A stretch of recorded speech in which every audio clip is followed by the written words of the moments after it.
Delphine Jubilard est portée disparue depuis le 15 décembre 2020, date à laquelle elle a été aperçue pour la dernière fois.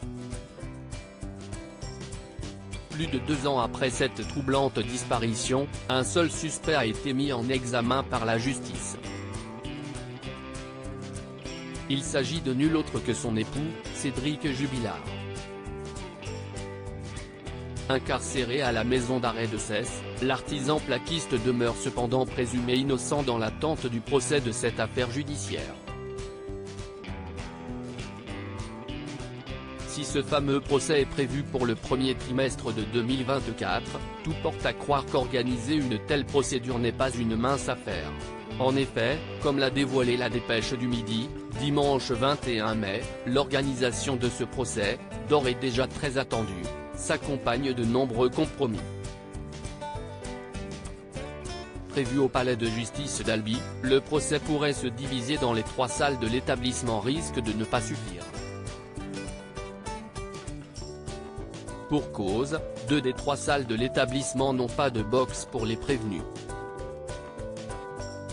De ce fait, si le procès y prend place, il se tiendra dans la plus grande salle tandis qu'une autre pourrait être dédiée à la presse et assistera à l'audience en différé.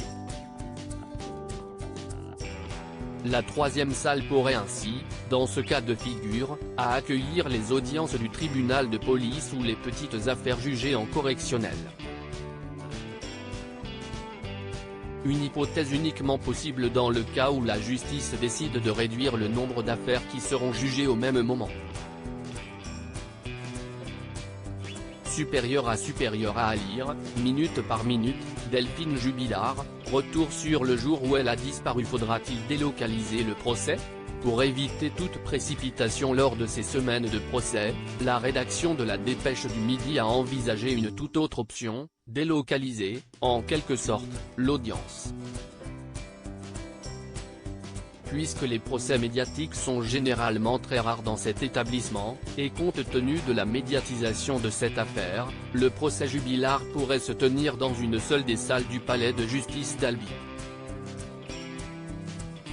Ainsi, l'option la plus sensée pour ne pas obstruer les autres audiences serait de louer une salle à l'extérieur du palais où la presse pourra suivre l'audience en temps réel.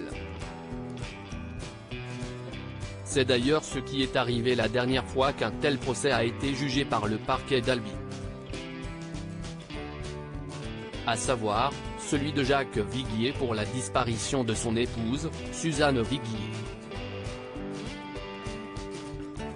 Une affaire qui ressemble étrangement à celle de Delphine Jubilard puisqu'il n'y avait ni corps, ni aveu. Crédit photo, capture d'écran Facebook.